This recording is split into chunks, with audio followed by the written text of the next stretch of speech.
Praise the Lord. Purihin ang Panginoon sa umagang ito.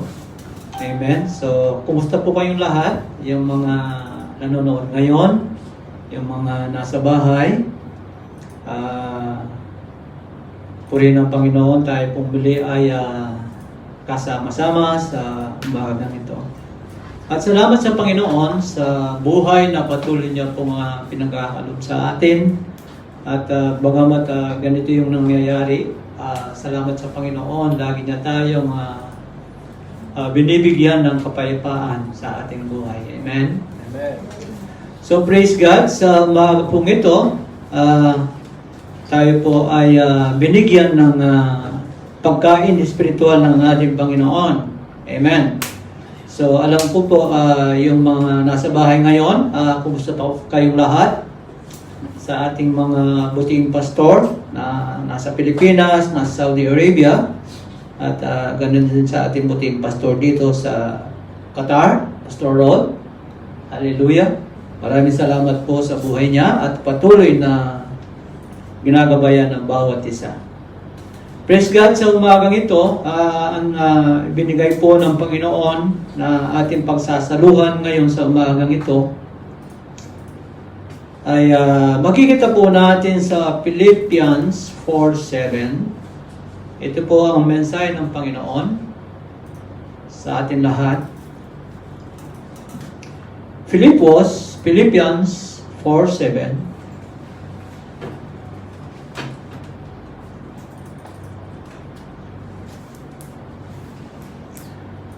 Ang sabi po dito, so sabay-sabay po natin basahin. Ang sasabi po dyan, "And the peace of God, which surpasses all understanding, will guard your heart and your mind in Christ Jesus." Amen. So, praise God. Tayo po ay manalangin. Dakilang Diyos na makapangyarihan sa lahat, maraming salamat po, Panginoon, sa umagang ito. Salamat po sa biyaya mo at ginising mo kami sa umagang ito, Panginoon, na malakas kami. Meron pong hininga ang bawat isa. Salamat, Lord, nandito ang bawat isa para ikaw ay purihin, sambahin sa Espiritu at katotohanan. Lord God, itago mo ang bawat isa. Sa oras pong ito, na ikaw lamang ang makita, Panginoon, sa aming kalagitnaan. Lord, sa oras pong ito, itago mo ako sa iyong likuran, na ikaw lamang, Panginoon, ang makita, Panginoon, sa aking buhay. Dakilang Diyos, maraming salamat po. Ang nais mo ang mangyayari sa umagang ito. Muli sa ipong lahat ng papuri, parangal, pagsamba at pagdakila. Ito po ang aming nagkayos ng dalangin sa pangalan ni Jesus. In Jesus' mighty name. Amen and amen. Praise God. Ang sabi po dyan, so nakita po natin dito, and the God is, ang sabi dito, ang Diyos ay kapayapaan. Sabi po rito. Punong-puno ng kapayapaan ng Panginoon. So, makikita po natin dito sa ating kalagayan ngayon. So, kung minsan tayo po ay nagkakaroon ng kabalisaan. Amen po ba? So, pero ang sabi po dyan, ang Diyos ay punong-puno ng kapayapaan. Sabi niya. So, dito, kaya ang sabi rito, with your basis of understanding, ang sabi rito na lagi natin bantayan ang ating puso at kaisipan. Amen. So dito, bakit sinabi po niya? So dito, kung titignan po natin dito, meron po akong rito. Ano po yung, sa salitang Grego, ano po yung kapayapaan na sinasabi rito? Di po ba yung salitang Grego, ito po yung shalom, di po ba? So, ito po yung kalimitan nilang ginagamit sa kanilang pagbati. Shalom, ibig sabihin, peace be with you. Yung kapayapaan ay nananahan o nananatili sa atin. Amen. So, sa umagang ito po yung binigay ng ating Panginoon. Shalom. Meron po tayong babanggitin dito na 6 na letter, 6 letter. Ano po ba ito? Ang shalom. Amen? So dito, sa una, sa S, ang sabi po rito, sa Matthew 6:33, ang sabi niya, "Seek first His kingdom and His righteousness, and all these things will be given to you as well. Ang sabi po dito. Ang sabi rito, pag sumikatan ninyong pagharian kayo ng Diyos at mamuhay ayon sa kanyang kalooban, lahat ng bagay ay pagkakaloob sa atin.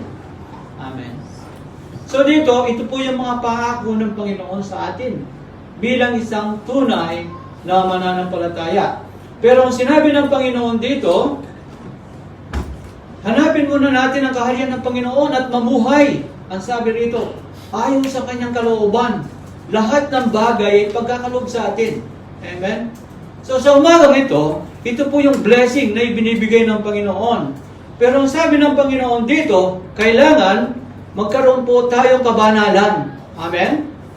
Lalakad po tayo na mayroong kabanalan. Kaya ang sinabi niya, sa seek me first, ang sabi po rito, hanapin niyo muna ang kaharian ng Diyos. Ngayon, paano po natin hahanapin ang kaharian ng Panginoon? Amen? Umaasa tayo, nabibiyahan tayo ng Panginoon, pero hindi po natin iahanap ang kalooban ng Panginoon sa buhay natin. At ang pangalawang sinabi niya rito, mamuhay ayon sa kanyang kalooban. Amen? Kapag sinabing mamuhay, kapag nandun na sa buhay natin ang Panginoon at namumuhay na tayo sa kalooban ng Lord, ibig sabihin, hindi na po yung kagustuhan natin ang nasusunod. Amen po ba? Yung kagustuhan ng kalooban ng Panginoon ang siya nang masusunod sa ating mga buhay. Amen? Pangako po ng Panginoon ito. Sa umagang ito, sino po ang gustong biyaya? Yan. Pakitaas ang kamay. Yung diretso. Yan. Bless the Lord. So, ibig sabihin, kapag kalahati po, kalahating biyaya. Amen? Kapag hindi nagtaas ng kamay, yung nanonood ngayon, ibig sabihin, ayaw nilang blessing. Amen po ba? Sino gustong pagpalain sa umaga ito? Pagkitaas! Amen! Praise the Lord! Ibig sabihin, pangako po ng Panginoon yon. Amen? Pero may gagawin po tayo. Ang sabi ng Panginoon dito, paano natin hanapin ang kaharian ng Panginoon? Amen? So, ikaw ay nananalangin, Lord, gusto ko maghari ka sa buhay ko. Pero hindi ka naman nakikipag-Bible study. Hindi ka pumupunta sa fellowshipping. Hindi ka nananalangin. Paano po ba to? Hindi po tayo paghaharian ng Lord kung, ang sabi naman ng iba, nandyan naman ako eh. Dito lang naman ako sa kwarto ko eh. Okay na ako dito eh. Amen? Tama po yun, okay lang. Pero sabi ng Panginoon dito, hanapin natin ang kaharian ng Panginoon. Sa ating sarili, kung tayo mag-isa, hindi po natin mapapalakas ang ating pananampalataya sa Panginoon. Amen? At ang sinabi po rito, yung namumuhay na ayon sa kalooban ng Panginoon. Amen. So sa umagang ito, ang bawat isa sa atin nakakaalam sa ating ugnayan sa Diyos. Amen. Sa umagang ito, alam po ng Panginoon ang puso ng bawat isa. Hindi po alam ni Pastor Lord ang puso ng bawat isa sa atin. Amen po ba? Pero si Lord, sa umagang ito, alam niya po. Amen? Kung habang nakikinag ka ngayon, yung puso mo nandun sa iba, hindi nakapokus kay Lord. Alam po ng Panginoon niya. Amen po ba? Pero alam po naman dito sa Harmony, wala pong ganon. Amen? Praise God. Ito po yung sinabi niya sa S. Seek first His kingdom and His righteousness, and all those things will be given to you as well. Sabi po dito. Amen. Kaya sabi po rito, so number 2 na tayo, sa pangalawa, sa H, humble. Ayan. Humble. Paano po natin may apply yung humble sa ating sarili? Halimbawa, sa opisina na lang, medyo mataas yung posisyon mo at pagkatapos yung kasama mo, medyo mababalang sa ang posisyon niya, inutusan kanya, uy, mataas ang posisyon ko sa iyo, hindi kita susundin. So, nandun po ba yung kahambulan? So, wala po, di po ba? So, bilang isang mananampalataya, kung nananahan ka na sa Panginoon, kahit na ganun ang sitwasyon, kahit ano pa ka ba, mataas ang ano mo, basta ganun ang nangyari, siyempre susunod ka. Amen? Bakit? Kasi po tayo po ay lumalakad na sa kalooban ng Panginoon. Tama po ba? Lumalakad na po tayo sa kalooban ng Panginoon. Kaya po, ang sabi po rito, Santiago 4:10, kaya sabi niya, humble yourself before the Lord and He will lift you up. Ang sabi po rito.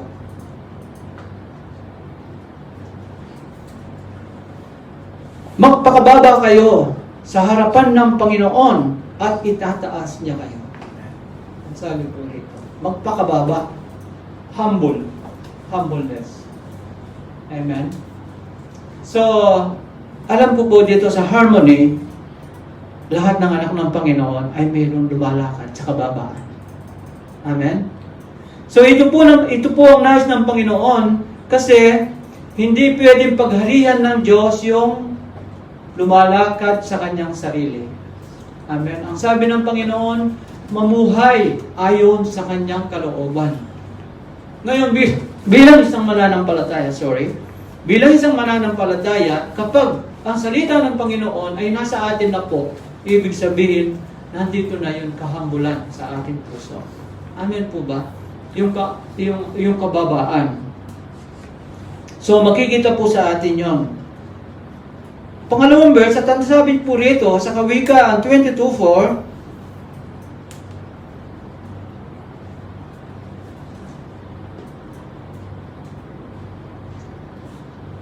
ang sabi po sa Kawikaan 22 verse 4, humility and the fear of the Lord bring wealth and honor and life. Ang sabi po rito, ang pagkatakot kay Yahweh at ang kapakumbabaan ay nagbubunga ng yaman, buhay at karangalan. Ang sabi po rito. Amen. Yung paglakad natin, sinabi na naman po rito, yung sabi niya, kapag daw tayo ay nagkaroon ng takot sa Diyos, ay magkakaroon tayo ng kababaan sa ating pamumuhay, at ang ano doon ay nagbubunga ng yaman, buhay at karangalan. Ito po yung bunga. Kapag pala tayo ay lumalakad na sa kalooban ng Panginoon, ibibless po tayo ng Lord. Una, spiritually. Pangalawa, physically, mentally, lahat. Ang sabi po dito, yaman sa buhay. Amen? So, ibig sabihin, ng isang mananampalataya, gusto po natin makamit ito. Amen po ba? Ano po ngayon ang gagawin natin? Kailangan magkaroon po tayong may kabanalan. Lumakad po tayong mayroong kabanalan sa ating buhay. Amen?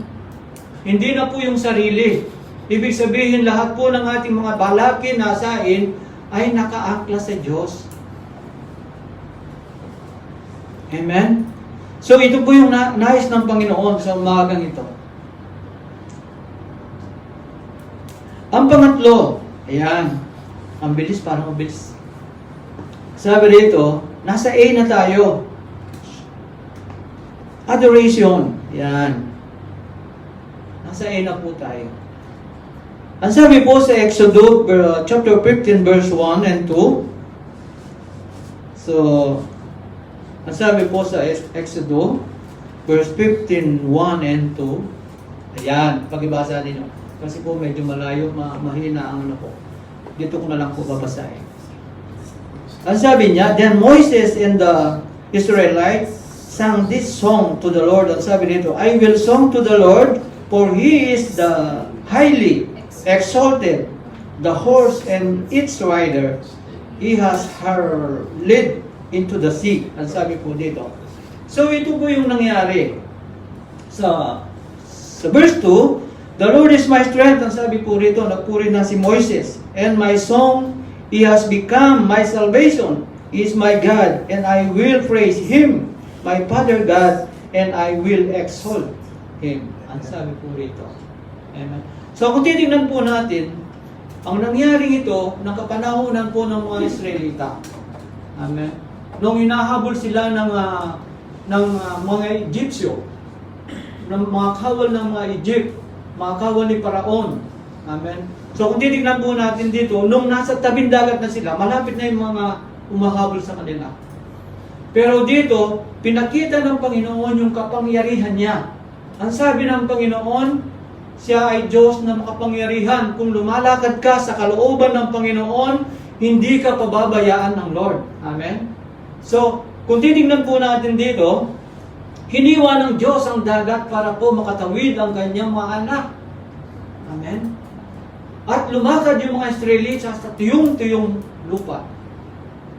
Dagat po yun. Puntakin natin, dagat. Hinawi ng Diyos para lang makatawid ang kanyang bayan. Amen.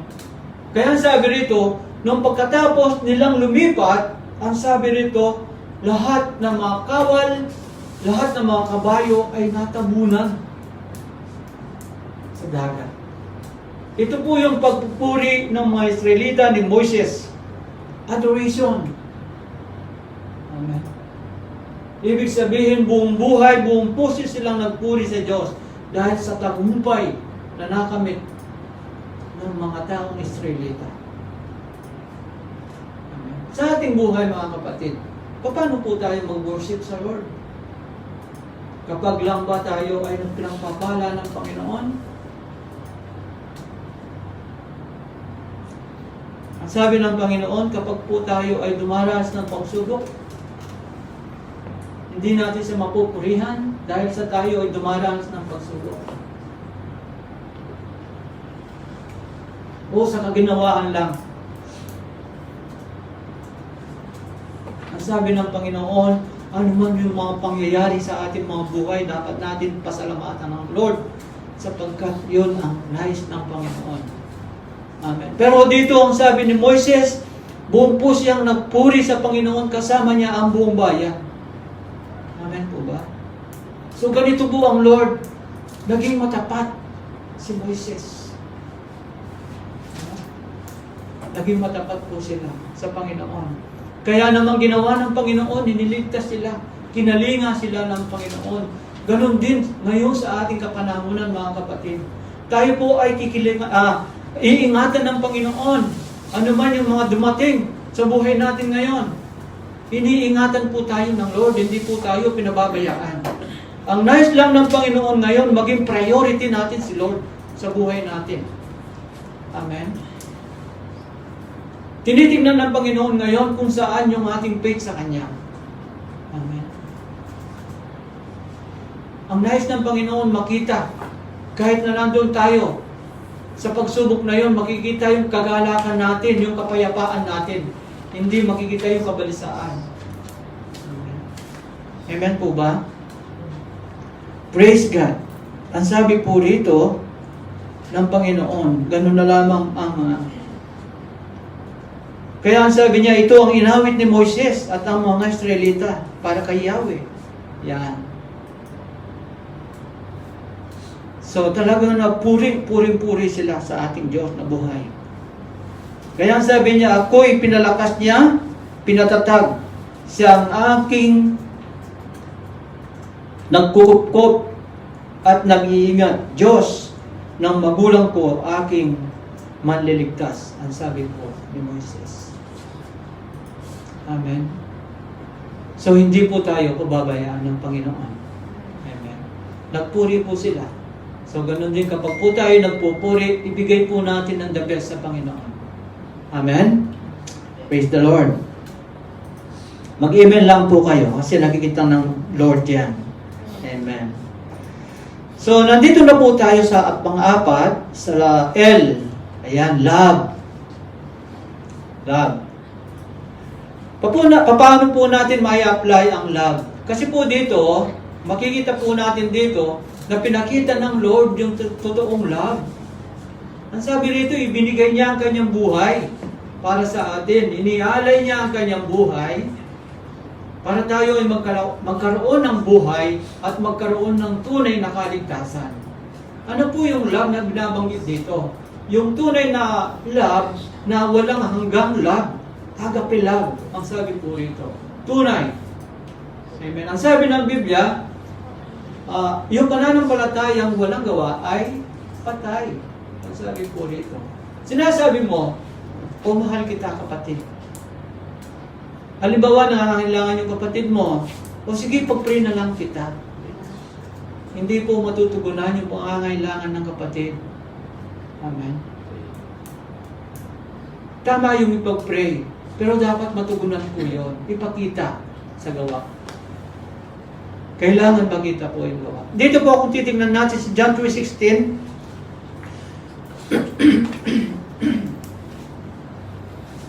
Kung titignan po natin dito, gayon na lamang ang pag-ibig ng Diyos sa libutan.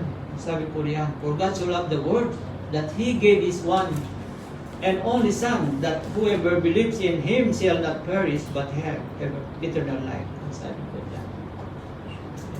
Ibinigay niya ang kanyang buhay para sa atin. Para lang tayo po ay magkaroon ng buhay. Ito po yung totoong love na sinasabi rito. Amen? Love. So, pangalawa, sa 1 Corinthians 13, 4 and 5. Yan.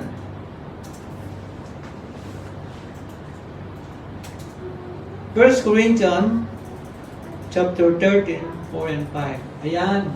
Love is patience. Love is kind. It does not envy. It does not boast. It's not proud. Sabi po dyan. Sa verse 5, sa verse 4, it is not rude, it is not self-seeking, it is not easily injured, it keep no record of wrong, sabi po rito. Ang sabi po rito, ang pag-ibig ay magtiyaga. Yan. Ang pag-ibig daw ay magtiyaga. Totoo po ba yun? Matyaga po ba ang pag-ibig? Amen. Pinagtiisan po tayo ng ating Panginoon. Amen. Hanggang sa cross ng Kalbaryo. Amen. So pinagtiyagaan po tayo. Hanggang ngayon, nagtsatsaga po ang Panginoon. Hinihintay tayo kung kailan po tayo talagang ibibigay na ang ating sarili sa Kanya. Nagtsatsaga ang Panginoon. Amen. Yung una, matyaga daw ang pag-ibig. At magandang loob, hindi na naghili, nagmamapuri, o nagmamataas. Yun. Ibig sabihin, kapag pala ang Panginoon ay nasa atin na, nandun na po lahat yun. Amen? Yung kabaitan, nandun na yung kababaan. Amen? Yung totoong pag-ibig na magkikita sa atin, na ibinigay ng Panginoon na dapat po natin i-apply ito. Mga kapatid. Amen po ba? Sa verse 5, hindi magaspang ang pag-uugali, hindi makasarili, hindi magalitin, o mapagtanim sa kapwa. Ayan. Hindi lang magalitin. Sino pa ba ang magalitin dito? Wala na. Praise the Lord. Ibig sabihin, ang Panginoon, amen? Ang Panginoon talagang tinatanggal yun. Amen. So, kailangan po natin i-apply sa atin sa dito, mga kapatid. Kasi, ito po yung nais ng Panginoon. Hindi mananahan ng Lord sa buhay natin kung hindi po natin ipamumuhay ito. Amen. Hindi makasarili. Hindi magalitin. Wala na magalitin dito, O mapagtanim sa kapwa. Yan, wala na po yan. Tinanggal na ng Lord lahat yan. Amen? Praise the Lord. So, kung meron pa, so kailangan na pag-aralan natin na ipag-pray natin po yan. Amen? Hindi naman po kada-kada, may proseso po yan. Amen? Sa tulong ng Panginoon sa atin, tatanggalin ng Panginoon yun kasi ito po yung purpose niya, na mamuhay ayon sa kanyang kalooban. Amen? So kailangan, halimbawa naman, sa ating pagsasalita, kailangan magkaroon po tayo ng control. Iisipin muna natin bago natin bigkasin. Kasi kapag nabigkas na yon, nasaktan na yung kapatid, wala na yon. So hindi po maganda. Amen po ba? So kailangan, ang lumalakad sa Panginoon, makikita po sa ating buhay. Amen. Marami pong nakapaligid sa atin ngayon. Maraming tumitingin sa atin ngayon. Amen. So kailangan, kahit na halimbawa, nakikita ka na lumalakad sa Panginoon, kahit hindi mo siya sinesharingan, ba't yun ang bait-bait? Ba't yun kahit hindi humihingi binibigyan? Ba't yun ang magalang siya magsalita? Amen. Kahit hindi mo po siya hayaan, ano ka ba? Born again ka ba? Pwede ba ako sumama? Amen. Kahit hindi mo po siya niyayaya, sasama po yun. Bakit? Kasi po nakikita po yung pamumuhay natin bilang isang tagasunod ng ating Panginoon. Amen? Praise the Lord. So, nandito na tayo sa panglima.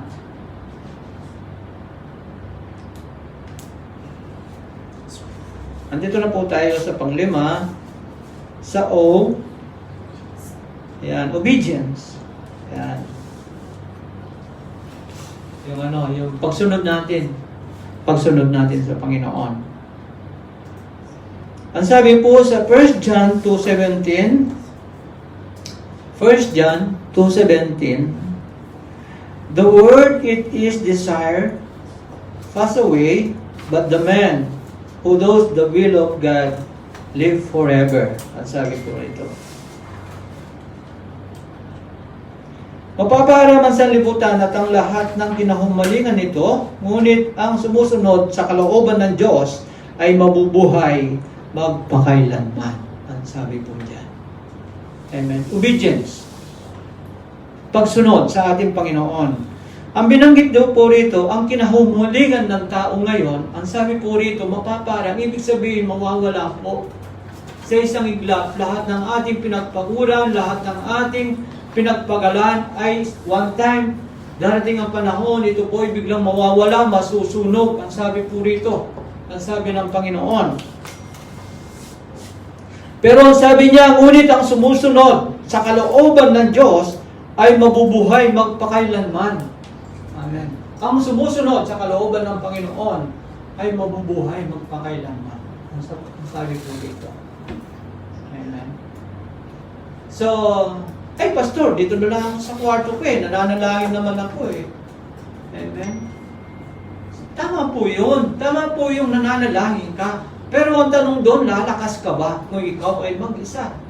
Amen. Ang sabi ng Panginoon, kailangan natin dumalo sa gawain ng Lord at palakasin ang isa't isa. Amen. Ibig sabihin, hindi po tayo lalakas. So, ibig sabihin, hindi po natin sinusunod ang kalooban ng Lord. Amen. Kasi, hindi ka talaga lalakas kung ikaw mag-isa. So, kailangan natin ng kapatid. Kailangan yung palakasan. Amen. Ngayon, alam po natin yung ating sarili. Kung tayo po ba ay sumusunod sa kalooban ng Panginoon o hindi. Tayo po ang nakakaalam niya, mga kapatid. So, kailangan natin laging i-update yung ating faith sa Panginoon. Lagi po natin i-check ito. Kung ito ba ay nakakalugod sa Panginoon, kung ito ba ay nakasunod. Masabi po natin, hindi ko masabing 100%. Hindi ko masabing nandun na ako sa kalahati. Hindi ko masabing nandun na ako sa number 1. Ang nais ng Panginoon po rito, yung nagpupumilit po tayo, naiiwan mo yun, magpupumilit ka na susunod sa Lord. Amen? Ito po yung nais ng Panginoon. Ang sabi po rito, pagsunod. Obedience. So makikita po natin dito. Kaya ang sinabi po rito, lahat ng ating mga nagiging kabalisaan ngayon, panahon ngayon. Bakit po ba masama po daw? Hindi po. Pero ang nais ng Panginoon dito, ang gusto niya makita sa atin, yung inuuna natin siya. Amen? Priority po natin ang Lord. Kapag nakita ng Lord sa buhay natin, yung mga bagay na yan, pangangailangan natin, idadagdag na lang ng Panginoon yan. Amen. Idadagdag na lang ng Panginoon yan. Amen.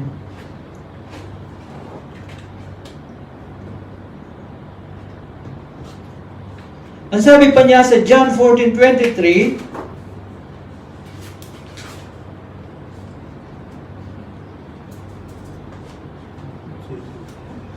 ang sabi rito, basahin ko sa Tagalog, sumagot si Jesus, ang umiibig sa akin ay tutupad ng aking salita. Iibigin siya ng aking Ama at kami isa sa Kanya at mananahan sa Kanya.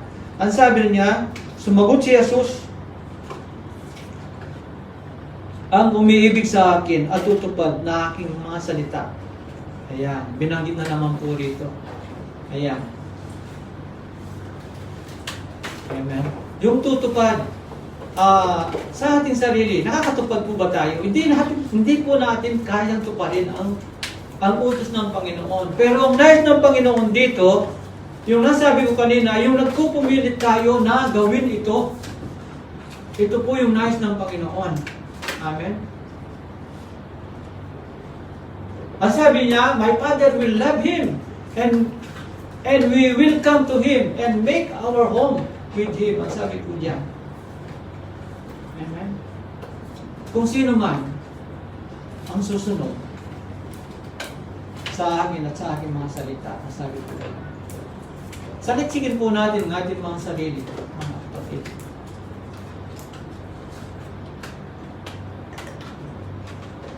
Ang sabi diyan, mananahan sa atin ng Lord, ibig sabihin, habang po tayo nandito, lumalakad sa mundong ito, kasama natin ang Panginoon. Hindi po tayo pababayaan ng Lord. Kasi mga anak po tayo ng Panginoon. Amen. Hindi po tayo pababayaan. Kahit ano yung nararanasan natin sa buhay, nandun po si Lord. Pero ang nais ng Panginoon dito, na lumakad tayo na mayroong kabanalan sa pagsunod sa Kanya. Amen. Na makita po sa ating buhay ito, mga kapatid.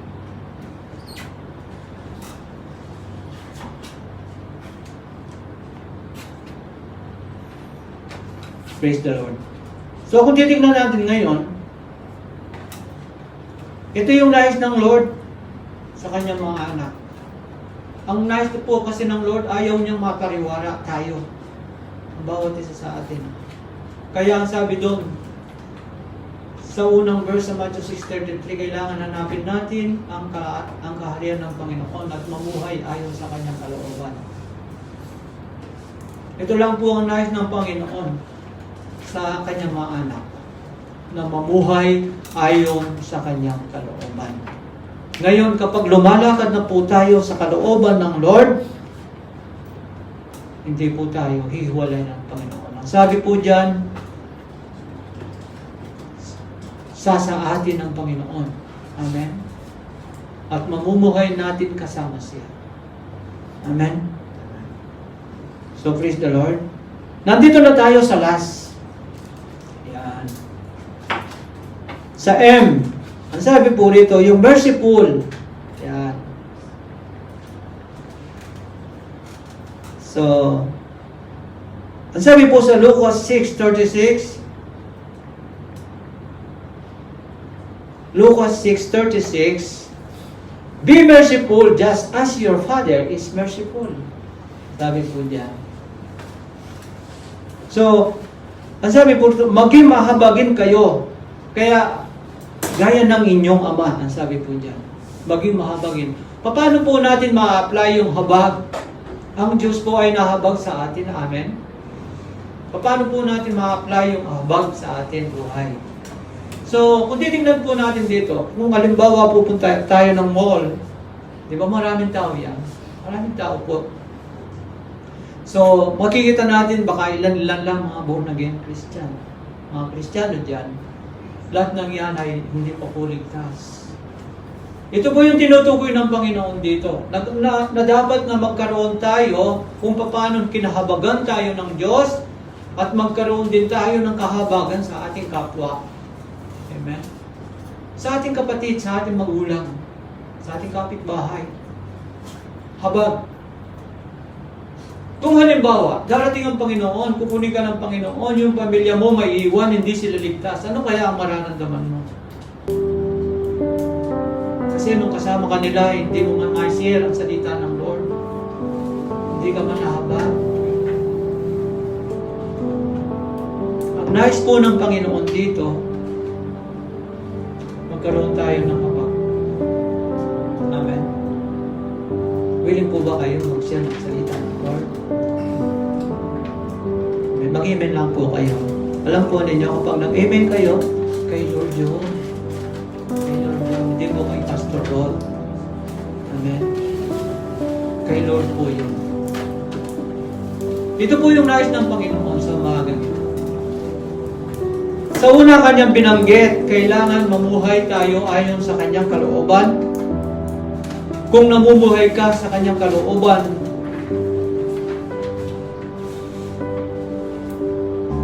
nandun na yung kababaan. Amen.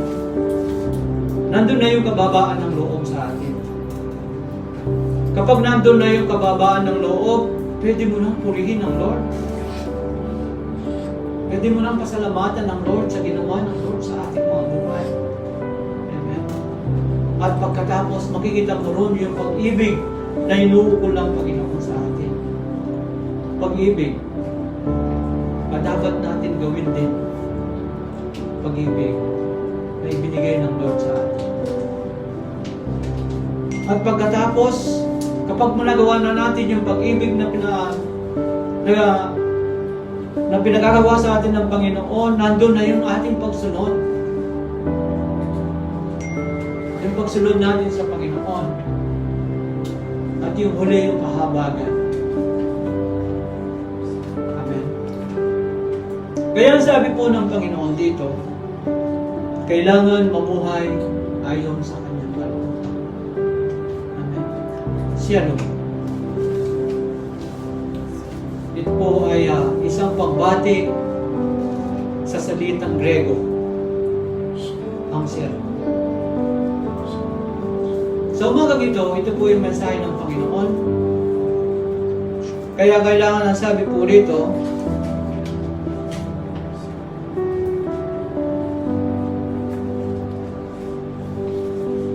ang sabi po rito sa Isaiah 9:6 last verse, for to us a child is born, to us a son is given, and the government will be on his shoulder, and his will be called Wonderful Counselor, Mighty God, Everlasting Father, Prince of Peace. Ang sabi po riyan, Prince of Peace. Amen. Siya ay Diyos ng kapangyarihan, walang hanggan. Siya ang mamamahala sa atin, ang sabi po diyan. Siya ang mamamahala sa atin. Siya ay walang hanggang kapayapaan. Prinsipe ng kapayapaan, ang sabi po diyan. Prinsipe ng kapayapaan. Kaya sabi niya sa John 3:16, for God so loved the world, ibinigay niya ang kanyang bugtong na anak. Doon po niya pinakita talaga yung tunay na pagmamahal ng Diyos sa atin. Amen. Sa umagang ito, ang nais lang ng Panginoon, so kailangan magkaroon po tayong matibay na pananampalataya at lumakad tayong may kabanalan sa Panginoon. Amen. Kapag nagawa na po natin yun, nakikita ng Panginoon na lumalakad na tayo, i-bless po tayo ng Lord. Mga kapatid. Naniniwala po ba kayo doon? I-bless tayo ng Panginoon na iniingatan tayo ng Panginoon sa pandemic, di ba? Alam niyo sa mga kasama ko, ang dami na nang nagkaroon ng virus. Pero salamat sa Panginoon, pinagaling muli sila ng Lord. Binalik lang muli sa trabaho nila. Amen. So, ibig sabihin yung pag-iingat ng Panginoon, kapag tayo anak ng Lord, nandun po si Lord. Ang sabi po diyan, kasama natin eh. Hindi po tayo pababayaan ni Lord. Amen. Pero kailangan dito, mamuhay buhay ayon sa kalooban ng Panginoon. Amen? So, praise the Lord. Purihin ng Panginoon. Hanggang dito na lang yung mensahe ng Panginoon sa mga ganito. I hope na meron po kayong nasubaybayan at naasik sa mga salitang ito ng Lord sa buhay natin. Amen. Purihin ng Panginoon. So, praise the Lord. Tayo po ay salamat sa Panginoon. Maraming salamat, Lord, sa salita mong ito, Panginoon. Ang dalangin po namin na patuloy po namin may pamuhay ito, O Diyos, upang magkaroon kami ng katatagan sa aming buhay habang kami po ay lumalakad sa mundong ito. Tulungan niyo po kami, Panginoon, palakasin kung saan kami mahina. Patatagin niyo po kami, Lord, ang bawat isa sa umagang ito.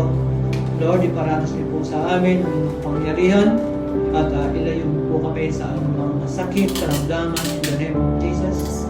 Dakilang Diyos, maraming salamat lalo na, Lord, sa pandemic na ito. Lord, ilayo mo, Panginoon, ang bawat kapatid, mga nasa kanilang bahay, buong pamilya, in the name of Jesus. Lord God, maraming salamat. Salamat, Lord, sa kapangyarihan mo na lagi po namin nararamdaman sa aming mga buhay.